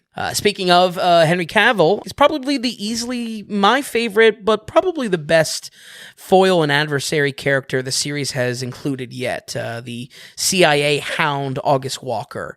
Strategically, his skill set is opposite Ethan's, which plays into a fun rivalry mission and some of those light comedic notes without being nauseating. Right. And character-wise, he's just given so much time on screen to shine. Cavill is cool. He looks menacing. He looks intimidating. He's got the mustache that sunk the Justice League. So, this is a bit of film history here. Probably single-handed. The mustache killed the DCU. But it avoids that issue of limited spotlight that I've been talking about so far. Cavill's just a great addition. Vanessa Kirby playing the underworld dealer, the White Widow, is a great addition too. Yeah. I really enjoy her character, and that criminal side is just handled with the same rule of cool focus. Not only did I not expect it, not only are the characters of the criminal underworld a new opposition, a new faction, if you will, to the tension lasagna. I like it. Yep. I'm down with it. You're down with the tension lasagna. Cut me off a slice. But it challenges Ethan as a character in a new way. He's now being challenged morally, which was really maybe it was a slight theme in Mission Impossible 1, just because they were dealing with such like suspicion and distrust. But Ethan always was good moral guy. Yeah, absolutely. Didn't want to hurt good people. But it's really present in this. Really present. It's always about friends. I was worried returning back to this and kind of these later ones that we were going to have, just like Fast relies so heavy on the family aspect, that Mission relies too heavily on the friend aspect. Good call. And we do, but it's not too nauseating. Yeah. When it comes to good guy, good morals, always doing it for the good thing. Absolutely. We basically, it boils down to like one, like he's got to get the team together one last scene, time. or Benji has some friend thing, or Ving Rhames or something. Or he's consoling the women of the story. Right. He's Mr. Steal Your Girl. Also, let me say, Vanessa Kirby. Wow, what beautiful. A goddess! Wow. I think what it is she doesn't blink, and she has these ice blue eyes. She perfect for this character. Yeah, and cool once again in this White Widow weapon dealer. Like it's awesome. It's awesome. She works. It just works. Yeah, you're actually buying it watching this character. Yeah. The characters and actors in this one, I think they're all hitting the marks. Right. Really good job at casting and just writing people appropriately. Absolutely, yeah. And I think just again, just to recap this criminal underworld, why I'm praising it so much, it would be one thing if it was just kind of some cool style to the film. It's using the character we've all known for now was movie 6, yep, and putting them in a different scenario that we don't know how it's going to shake out, and maybe it challenges the character itself, in this case morally, and trying to align in this undercover work with new obstacles, moral obstacles, many criminals. obstacles. Yeah. The tension lasagna. No, that I really love. Because Angela Bassett, by the way, revolving door of agency directors. Yeah. But she's great in it. Yep. But again, causing issues for Ethan as well. Who knows what's going on? So IMF is always on the rocks. They can't keep the doors open. The only real miss here, and like I said, a little bit of a flip-flop, is Rebecca Ferguson reprising her role as Ilsa. It just kind of annoyed me. I feel like she highlighted a slight issue I have in the script of this one, where everyone just kind of talks in circles with no specifics. Interesting. The quality of really laying out the plan of the mission and the heist slowly gets shaved away. And certainly this takes a page out of JJ's writing style, that they are dropping these planning details and just letting the action play out on screen. Not bad, but a little bit more razzle-dazzle than substance. Clearly the proof's in the pudding. Fallout's a phenomenal film. Yeah. But at the same time, I couldn't help but feel like we lost some substance that I personally enjoyed in the Mission Impossible world. You know, how IMF actually operates. Yeah. And whatnot. I mean, obviously, we'll get into it a little bit more. It is interesting how they're stringing Julia's character on. Or not Julia's, what is her name? Ilsa. Ilsa's character along. I think it's just on a downward slide. I think where she's best in maybe previous film. I don't mind her in this film. Yeah. I kind of like her authority role in it, what she's got going on, but she's always in a new situation. We have to spend time figuring out what's Elsa up to now, who's she working with, what's going on. I think she's by far weakest in Dead Reckoning, which we'll get into. So this one, she's still... I'm still fine with that. Yeah. It's not a negative blotch on the film yet for me. And I think she was so chaotic in Rogue Nation. It was enjoyable because again, she's a duplicitous character. Right. Here it's just like, yep, I'm teaming up. I think actually in Dead Reckoning, when she's like in the van or something, she looks back, she's like, I'm here again. It's like, okay, all right, gotcha. I really can't call anything a major critique here, or even group other nitpicks together, because again, the execution is without a doubt the best of the franchise. I actually think the great pairing here for my alternative watch list is 3 right into Fallout, for how it revolves around Julia in some ways. So that's just my alternative watch list, and that's it basically. So watch 3 Fallout, and then if you want to, so it's not really a watch list at all. But just like I noted before, this crosses a threshold that it can be watched on its own, and that's why I think it just works so well. And much like my first theater experience, held up quite a bit. We're going to go ahead and give Mission Impossible Fallout a 79. 79, great score. Well deserved. Great score. I was wondering if it was going to take into the 80s there. I'm very... We're not going to have much disagreements here, I think, with this whole episode, obviously, but... especially with this one. I mean, this is the one that... Yeah, well, the funny thing is, I liked it more watching it... I've only seen this movie twice. Okay. In theaters, and then watching it this past week. I liked it more the second time around. Oh, really? Okay. The reason why is because... I was closer to Mission Impossible 3. I was days away watching this and you're so right. 3 to this, 3 to 6, total. It's a little bit of a love letter. It's an easy jump, and again, I was excited for 2018, all the hype around it. I gave it more hype just because I know how much you hate Tom Cruise, and that's just funny. I was talking about it. Watch us a movie a day. I mean, we're back in us, literally just our memes of Tom Cruise going back and forth. Yeah, the inside jokes. So I enjoyed it watching again here. Totally don't have much to disagree with. A phenomenal action film. I do have a 2 shoes for this one. Okay. I want to make one comment. All right. I don't know. I'm apologize to big fans or how I get here, but I got here. I tell you what, multiple times, half a dozen times, I was watching this. Okay. It's really reminds me of Uncharted, the video game series. Oh, really? Okay. So I think it's something about the coloring and the cinematography, and with the sound, reminds me so much a little bit of like Uncharted 3 and 4 long cut scenes. Sure. The way they film those and do it. And even like Tom Cruise's movements, I feel very Nate Drakey. If Nate Drake had a suit on a little bit longer, which he does in some of the games. Sure.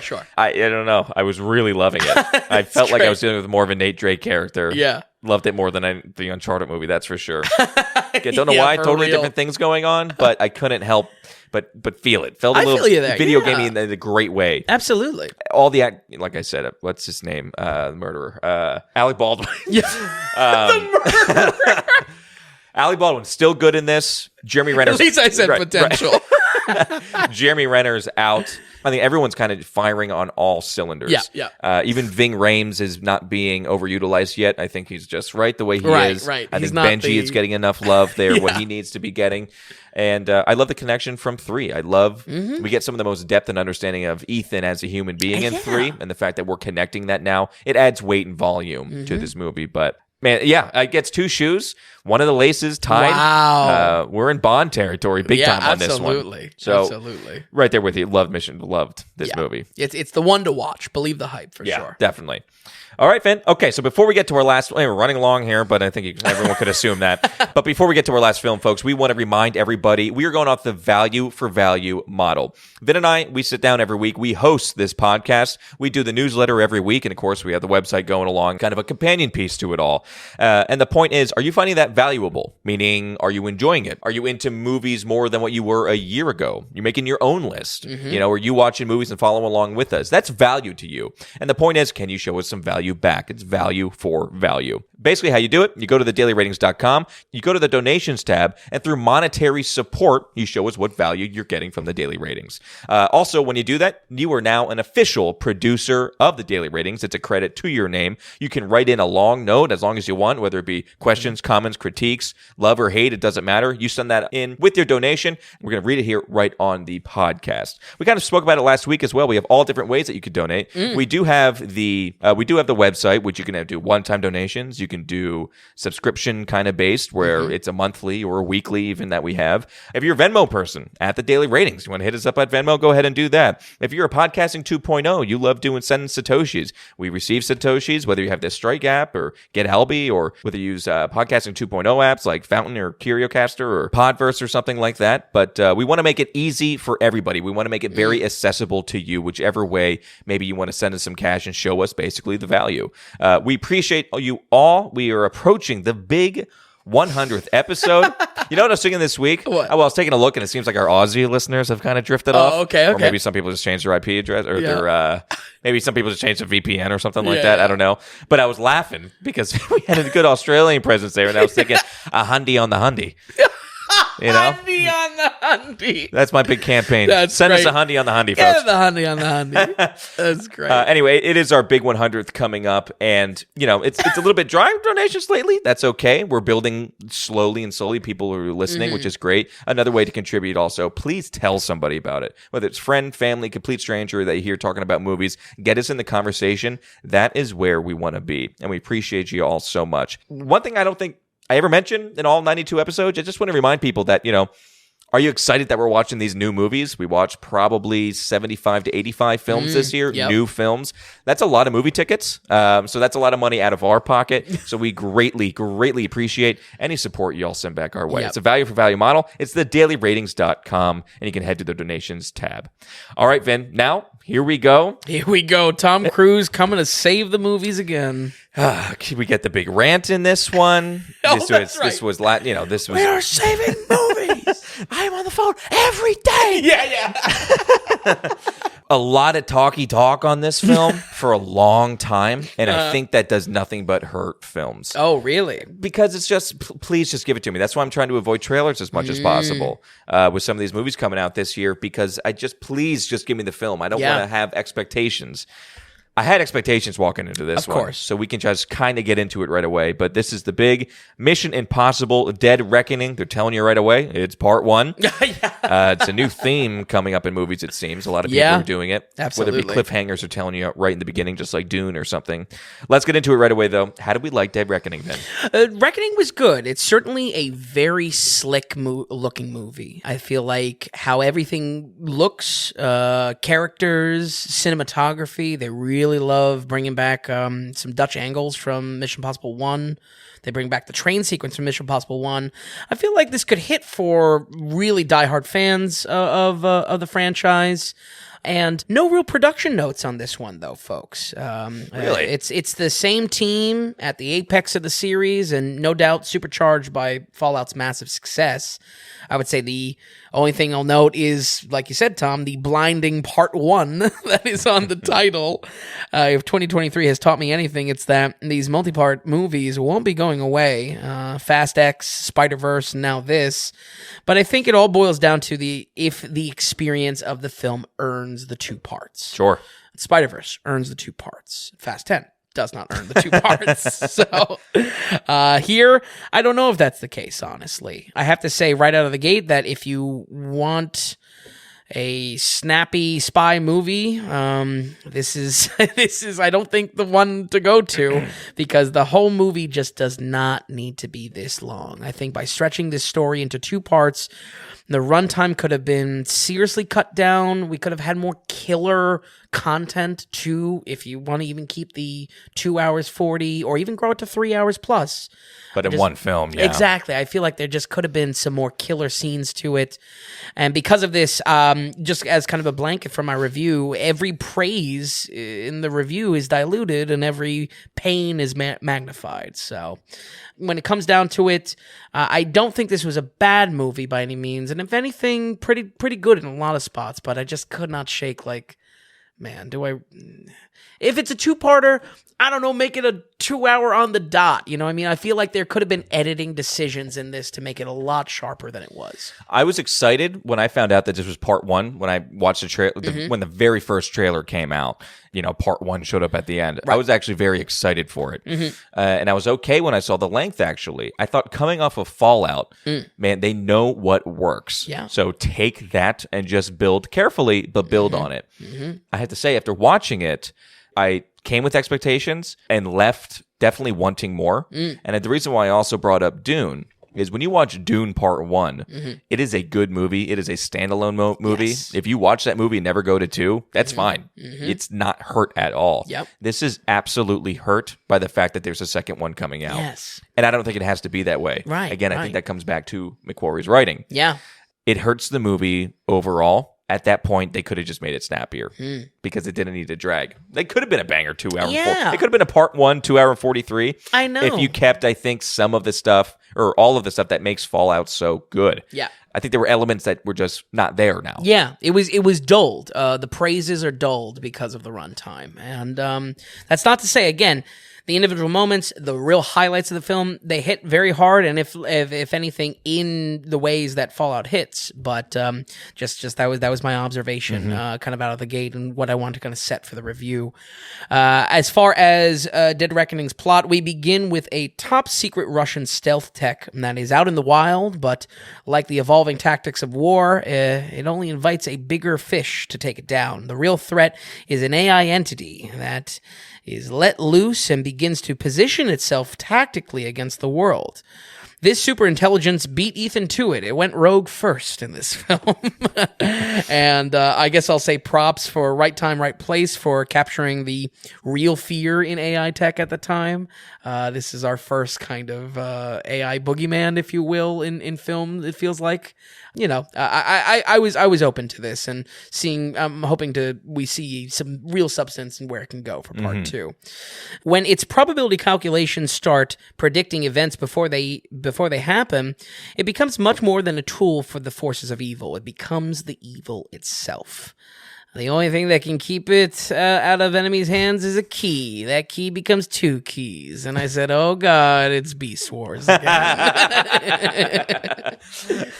It's like 1 key is not good enough. It's like, well, what if there's actually 2 objects? Yeah. So this is where I was saying, tying it back to Ghost Protocol with the list. Just the key thing. Okay. It's not the threat itself. Yeah, it's not the threat itself, and it's just a lot of keys and pickpocketing keys and key talk. It was a little bit of weak sauce. Yeah. I thought the opener was weak as well. Really interesting. Yeah, and I don't think that helped the whole importance of the keys. Interesting. Apparently, they were going to do an opener not too unlike Dial of Destiny, where they were going to do a de-aged Tom Cruise back in the 80s or something like that. Yeah, I heard that as well. Glad they cut it. Yeah. Yeah, but Corey said that. I don't know how serious he took it. Yeah. He said it did cross his mind. Interesting. But or maybe tack it on to part 2. Maybe that's a good. That's how they're opening it or something like that. Yeah. I just we know it's part 1 out of part 2. We think it's not going to be part 3 and 4 and 5. Please. But the point was, I just thought we were going to have more of a hook. Yeah. Because this is the hook for the next 2 films, not just this film. I definitely thought it was weak. Okay. Fair enough. I'm right there with you with it. And definitely just don't like, again, the observation of threat versus potential threat. Only Ethan can keep it out of enemies' hands here, which this time is literally anyone and everyone. I would say if there's one thing that I enjoyed about the plot and the writing here for kind of kicking this, again, hopefully two-parter off, is the race to power in the story structure. It invites a good way to introduce new oppositions and obstacles without seeming hammy or unearned. Everyone's got eyes on this. Everyone's got the intel, so it really is an arms race for it. And I would say that's just a great aspect. It just kept on layering and layering new problems, that tension lasagna, and I feel like it was just some really good action writing, and that I was happy to see did continue off of Fallout. Even if it's different and maybe not as successful, it's I would still call it good action writing. So would you say that it is a little bit less successful? Yes. I thought the action was not lackluster, but just less. Yeah. Less than Fallout. Absolutely. So again, it's hard to say lackluster because that's how good Fallout was, but everything from the car chasing, even to the train sequence, I thought it was a little bit... This movie was meandering more so with Ghost Protocol and Rogue Nation. I liked it more than Ghost Protocol and Rogue Nation, I'll say right away. Okay. But it belongs in that pool. Yeah, I'm right there with you. And definitely not standalone. I think the distinguishing line is that can this movie be watched standalone? And that's why I think 3 and Fallout definitely, I'm right there with you. So. Yeah. Your point to with the keys and everything like that, and we're dealing with so much because there's importance to the keys, then we have a main bad guy, but he is representing what is the actual bad guy, which is the entity. And if you don't realize that the bad thing is called the entity, don't worry, they will tell you 14,000 times. They were worried about the elderly crowd. I swear, if they said the rabbit's foot as many times as they say entity, in this compared to Mission Impossible 3, it would have taken the polish off those shoes. I'm telling you that much. I would have been so annoyed. I don't know. Took it into the cell phone. Again, to the writing. I don't know what course. We know what the name of the bad thing is. Can we mix up the language a little bit? Absolutely. It's that pervasive. We get If anything, have a character maybe be unfamiliar with it and call it something different. Or show us more how bad it could be. Stop just telling. When you see, I don't know if people see it yet or not. But boy. The baddie is the entity, but don't worry, they'll tell you. Right. It's so true. They really hit you over the head. And that's where I thought, maybe they did that just for some elderly crowd that's going to see this on an afternoon matinee, It's like trying to sell me. It's like, I get it, I get it. It's a big baddie entity. Yeah. One element that I thought was a definite miss is the gadget tech, unfortunately. If the opening shows us anything, is that technology of the world has run out of control. If anything, very Metal Gear style storyline here. This had me excited within the film, within this runtime, in my seat to imagine how the IMF team would evolve and use technology similar, maybe still be affected by, the enemies using higher end tech, but evolving themselves and working creatively in new ways. But it really is barely utilized in this film. I would say the shame is in the moments that we get where the bad guys are using the tech and the gadgets. It's easily the coolest moments of the film, but it's just a shame our protagonists don't get the same. It cuts their usefulness. It cuts the utility of the team in the story. And this was the only film that I was looking at Ving and Simon Pegg and saying, did they really need to be in this one? I think Vin was in it almost too much because he was so dialogue heavy. Yeah. As far as just supposition and dialogue with the other characters and stuff like that. And I think Simon Pegg really took a back seat. Yeah. Especially with tech and everything. And that was a shame because that's missed. Absolutely. And these were nowhere. I mean, I didn't even mention in previous films, nowhere near a critique. I always love the team. I love the problem solving, And they really clearly gave them more of a back seat just to give Haley Atwell's character Grace more of a front seat, and a huge mistake in my opinion. Yeah, absolutely. I feel like cutting Atwell's character, not that she's bad, and I have some notes on her, but I feel like that was right there. Cut that storyline, you probably could have made one film, honestly. Yeah, they're trying to build her into something that's pretty important. Yeah. And I'm just not being sold on it. Future of the franchise. Right. I'm not the biggest fan of that main female in Ghost Protocol, and I get these vibes from Haley Atwell a little bit. And again, I was a Rebecca Ferguson fan, and she's underutilized and utilized in kind of a weird way. Yeah. And then again, kind of just like, all right, we'll write you in it as well. Exactly. And it just hurt everything across the board a little bit. We're so focused on building up Grace, we're tearing down other characters now. I agree. Over the last 2 films, Tom Cruise has been acting more and more serious in the roles, and makes sense. The global threat has been increased, but it really does come to a head here. Moody Cruise, as we'll call him in this, it's a bit much this time around. Like, I get he knows that the world is awful and that literally no one can be trusted, but it just his attitude becomes bland. I mean, talk about night and day. Where in Mission Impossible 2, can you call the acting good? Probably not, but it's wild. There's electricity there. Yeah. He is a little bit of a dullard in this one. Exactly. It's hard to say. It's a big action film, right? But still, if you watch these, Tom Cruise is missing a bit of a spark. Yeah, and I blame some of that on Grace on that character. Yeah. That's where I kind of come into Haley Atwell coming over from the MCU and brings out the Moody Cruise because of the pre-described or the predictable, I don't want you to get hurt kind of plot threads with any kind of new talent. Yeah. It's not even Atwell specifically in the performance. It's just that any type of new talent in this finale is going to kind of sap away from it. I would almost compare it to Joseph Gordon-Levitt's character in Dark Knight Rises. It's like it's a little too late to introduce a rookie. I feel like we're kind of beyond that here. So it's for sure continuing with the lessons learned in Fallout, but it just might go a little bit too far as that moodiness and that dark edginess. I think overall with this, there's a lot of, we talk about how we experience different Tom Cruises with these films. He gets a big range in this one. Yeah, we have Moody Cruise, of course, normal action Cruise. We have super serious Cruise. We have magician Cruise at one point. That's a shout out to one. Oh, okay. Is it? Yeah, all the card tricks are the magician. That's all. I was side eyeing. I'll tell you what. There was I think you'll be right with me in watching Mission Impossible. There was a specific dialogue scene towards the beginning, and then when he's doing magic tricks in the first 20 minutes or something like that, I'm like, whoa, this is not Fallout. right. There were no magic tricks in Fallout. It's so true. And then that scene in particular, he goes up to her and he's just like, again, laser guided eyes. Yeah. This man is a sociopath. Like, get him out. He needs to be arrested. I love it. He's scary. But yeah, I'm glad we're on the same page. And I guarantee you watch Mission Impossible 1, you will be on the same page of that review a few weeks ago because it's all about magic tricks for sure. It's sleight of hand. There's some things, things have surprised me. Yeah. The underlying personal story that builds up here is a boogeyman of Ethan's past, specifically in 7 movies, something that we've not seen and comes from his pre-IMF days. So, granted, it's real estate for the character. I'm fine with it. Our personal bad guy is played by Isai Morales. Yep. Before I knew the actor's name, he was Mr. Smooth in the notes. And he's certainly cool. He certainly talks some serious terrorist game.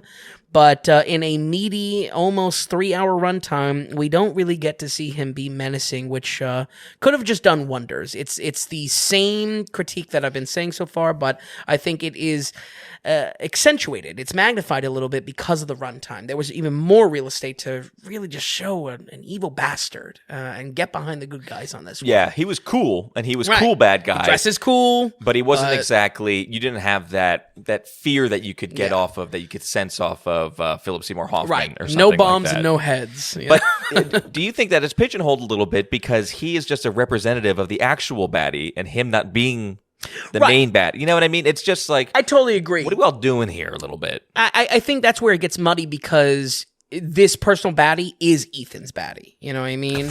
Right. There's a conversation with Ving Rhames before he kind of splits off, presumably for part 2, where he says, like, are you really gonna like control yourself around him? Right. And I feel like it's good. It builds it up a little bit, but I don't know. I if anything, I wanted that to have a little bit more of a conclusion to it, while you have the even worse, off in the distance for part 2. Sure, yeah. So maybe it positions 2 better. I don't know. I'd be curious to hear from even some folks at home on that one. So there are a kind of last note is a lot more cartoonish elements in this one than I expected, and I think mostly in a good way. No joke, the plot feels a little bit anime at times. If anything, going off of how you felt kind of video game vibes in Fallout. This has the same villain as Summer Wars and Ghost in the Shell. You could even throw Metal Gear in there, like I said earlier. I love this aspect. Ethan basically has superpowers in this, if only short-range teleportation that we never see. He doesn't reveal it to the audience, He's got, like, Nightcrawler powers. My girl, Palm Clementif, is a uniform-wearing assassin. Like, what is this, Kill Bill? Like, this Did you like it? Did you like her in it? Yeah. Okay, all right. She wasn't great, but okay. I liked her. I mean, I feel like the bar is just set so impossibly high for henchmen by Henry Cavill in the last film. Yeah. It's gonna be hard to reach that. Where I was lackluster on some in Ghost Protocol, but liked in Rogue Nation. Then I really liked in Fallout. Yeah. I'm back to, I think Palm was kind of cool. Yeah, but I just don't think done all that great. Shea Wingham or whatever his name is, Wingham, playing Briggs. No, thank you. It's almost like cut the character completely. I thought he was weak, and I thought with Haley Atwell being a little bit weak, I just thought everybody was just not firing on all cylinders. Like small misses. Like we got in a Fallout. I don't know if it was casting. I think in Haley Atwell it was. Because Palm looked cool. She had the part kind of. But I like again, how manic she is too. Yeah, a little, not that it was underutilized, but utilized improperly kind of. Yeah. And that's tough sometimes. And that's a bit of across the board for everyone, I feel. Yeah. It's tough sometimes for henchmen characters like that because they are by purpose one note like that. Definitely.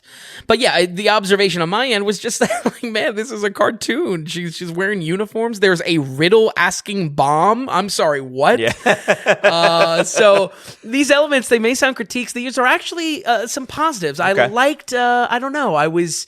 Again, the first hour of the film, I was really excited to where it could go and how cartoony it can get. And I was kind of, I don't know, I was into it, but that's where the runtime just diluted every ounce of excitement. Okay, let's stick with the cartoony thing, because I was thinking about you when I was watching this, and I'm going to almost warn people as well.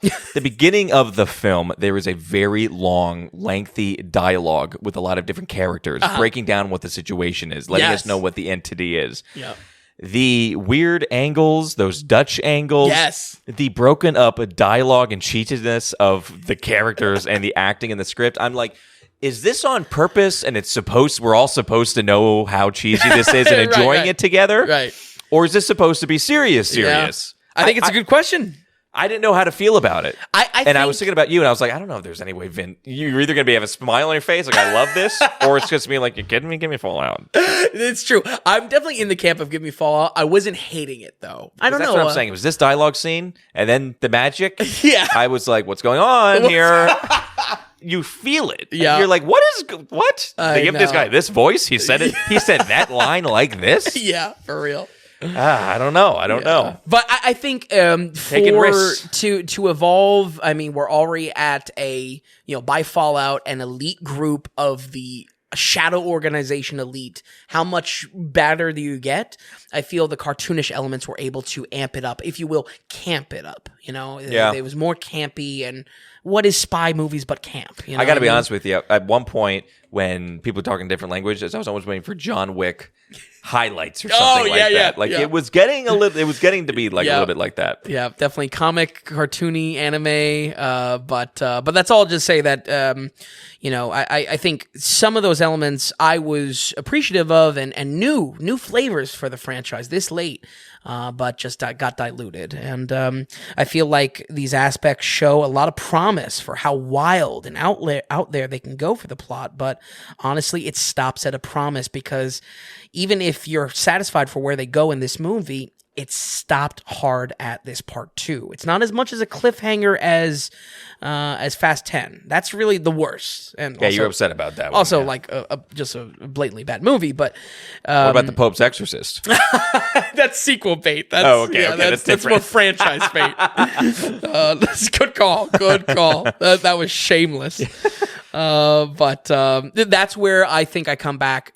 Does it earn the part 2? I don't think it does. This movie's not bad by any means, but it doesn't earn the part 2. And for it to earn the part 2, as kind of ironic as it may sound, it would have to kind of stand on its own. Does that kind of make sense? Oh, yeah. Well, that's what I was saying before with Dune, where it does stand alone. Yeah. And it makes that movie so good. Absolutely. The problem is when you said it doesn't warrant a part 2, I'm almost in a disagreement. I think it warrants a part 2 because, man, I need something more.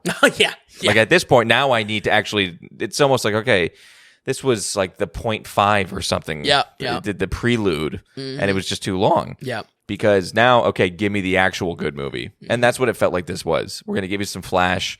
We're going to give you some new characters. We're going to rearrange some things. Yep. We're going to let you know about it. Okay, but don't worry, part 2's coming. Yeah. And that's how I feel about it. So I feel it unbelievably necessary because now I actually get the movie I thought I was walking into now. Yeah, right. Yeah, more hype machine, basically. Yeah. That's the result. So. And like I said, rearranging the chairs a bit and getting us set up for other stuff with characters and no spoilers and stuff. But for sure. I will suppose the proof will be in the pudding. Much like Fallout is with its execution, kind of justifies how really great it is. In no way will a part 2 will affect the score of a part 1 for the ratings, folks. But we'll see if part 2 can bring it together and hopefully at least make a experience that can go on my alternative watch list. We're going to go ahead and give Mission Impossible Dead Reckoning Part 1 a 69. Wow, 69. Okay. All right, so you liked it better. I'm pretty much right there with you. It's not going to get a 2 shoes. Yeah. If we saw it in theaters, I would, but they're saw it in theaters together, I would. For this, I just feel it too closely related to that Ghost Protocol and Rogue Nations, where very different films, good elements, bad elements, are so mixed and matched throughout the films, but the same type feeling walking away from it, not feeling fully fulfilled from it, and characters across the board being not utilized properly. I think Tom Cruise was unfortunately having to deal so much with Grace's character that we weren't able to get the Tom Cruise that we love. He wasn't set up for the success of that character delivering for us. Regardless, Vin, a 69% though. All these films doing pretty well. Yeah, absolutely. So the lowest we're getting is a 58. What did we give 1 and 2? I'm sorry. 1 was, I think, a 44 or 45. So 1 is actually the worst. Yeah. But the thing is, it's tough because 1 is such a different beast from what I knew the series to be, what I know now. And it's the first thing. It's almost like you can give it a lot of slack. Yeah. You can give it a longer leash because it's the first thing we have of Mission Impossible that's after the show from the 60s or 70s or whatever. Absolutely. I think the best case, and not that I'm augmenting the score in any kind of way, the best case for a good watching experience with 1 is to not expect spy action, instead to expect straight up spy. And that's questioning your allies, and that's those Dutch angles and card tricks with Ethan. And so it's much more like just straight espionage, no stunts almost. Don't expect that. Right. Okay. All right. So 69. I hope it goes up from there. I feel like it's got a lot going for itself now, going to part 2. We'll see what happens with that. Obviously, they have an idea where they want to take this story. It's already being pushed back. The writer's strike, or the actor's strike now, is pushing this film back and gonna kind of halt production. We might be out of a job, folks. It's ridiculous. I might actually be able to watch the movies I want to watch. So there's a lot going on with that. I hope we get it sooner rather than later. Yeah. If these two are a pair, let's make it like a 2-year thing or something like that. Let's not wait this long again. Yeah. But regardless, Vin, looking at these scores, looking at all about Mission Impossible, all 7 films here, anything you want to add on or touch or roll credits? I would say 2 quick trailer notes, and then I would say just capping the Mission Impossible. Man, I'm excited to revisit Craig Bond specifically just to see how we have a matchup. I want the title match. And Bourne. I need you to watch Bourne. Yeah, so that's very true. Very true. Trailer notes, real quick, because we're super long here. No, I have some thoughts too. Good. Okay. I would say I was not sold on the Dune Part 2, as much as I love the first one. But that's why you texted me. Okay. Yeah, after seeing that second trailer, I love it, and now I'm worried I'm overhype. So it's living hell. And I don't know if how to feel about this, but I'm just gonna say it. I don't think the new Scorsese looks great. Okay. Killers of the Moonflower or whatever. Flower Moon, yeah. Yeah, it looks more Irishman kind of. Been there, done that with him. I hate to say it about my boy, but those are the nebulous thoughts. Okay, all right. The trailer notes for me. Uh-huh. I was actively. You texted me and you're like, "Did you see the new?" Right. You were like, "You're staying away from the Dune trailer," and I said, "Yeah." So I went to I arrived like 18 minutes late to the film on purpose last night. Right. But man, previews now. They're like 30 minutes. I sit down. I got my gummy nerds, sugar, keep me awake. Definitely didn't have problems like Dial Destiny. Right. But as soon as I sit down, boom, that Dune 2 trailer comes on. I didn't see the first one. Right. I didn't know some of the actors that were in it. I know, especially that second trailer, too. The trailer looks good. I thought the trailer was too long, and it also gave too much. So I'm hoping Denny had, I don't know, I hope we're being teased in sort of ways, but I really feel like they're giving away some stuff. Yeah. Didn't appreciate that. Also, Oppenheimer, now that I've seen this trailer multiple times in theaters, super worried about. Matt, really? Oh, yeah. Oh, I'm with you on Matt Damon. Oh, my God. It looks like a bad performance for him. Matt Damon, I'll tell you what. I hope we get more... I hope we get more True Grit Matt Damon, and not Martian Matt Damon. I also didn't like him in Air too much. Okay, yeah, interesting. I didn't like his dialogue, his speeches with the swelling music behind him. I was not buying what he was selling. Oh wow, not picking up what he was putting down. You're not picking up the sexy finance. I've got concerns because there's one, and I think you know exactly the one part in the trailer where Matt Damon's getting super serious. It's the most important thing. Yeah. It's like, dude, I'm with you 100%. easy. So worried about that one, and there might have been another trailer too. Honestly, I don't remember. But Flower of the Moon, or Killers of Flower Moon. Stayed away from all trailers. Fortunately, boom, got sucked into that one as well. I agree with you. I'm excited because it's like, wow, De Niro, and this is the first film with De Niro and whatever. Yeah, and whatever. Scorsese. It looks a little bit lackluster. I'm using that word a lot now. I'm with you though. Yeah, it doesn't look great. Again, I might be in the outlier here. I liked Irishman. I think this might more so be a wow, isn't that funny? No, not how funny is that? Silence, yeah. Which I actually hear good things about. I never watched it. I like Silence. But I think it's going to hit more so like that. Yeah. But we'll see. One of the alternate, the offhand Scorsese's. Yeah. You know. I'll tell you what, the music, though, I could have done the music for the film. I know! There's a Tribe Called Red. I found those guys first. Yeah, you found that like years and years ago. I thought about the same thing. That's so great. Vin, awesome. Vin, thank you so much for watching all these films. Thank you for watching all these films. You have been in franchise purgatory here, but you're getting out of it, and I can't wait now because we have a Western month. We can finally be released. I'm gonna expect some great Westerns coming up.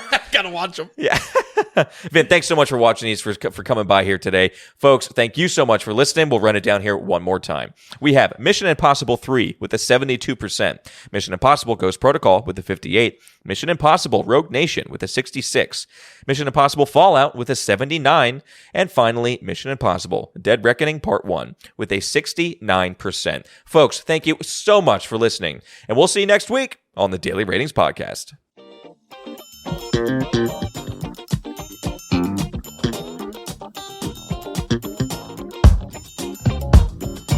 Hey, if you enjoyed the podcast, if you would, give us a good rating or tell a friend about us.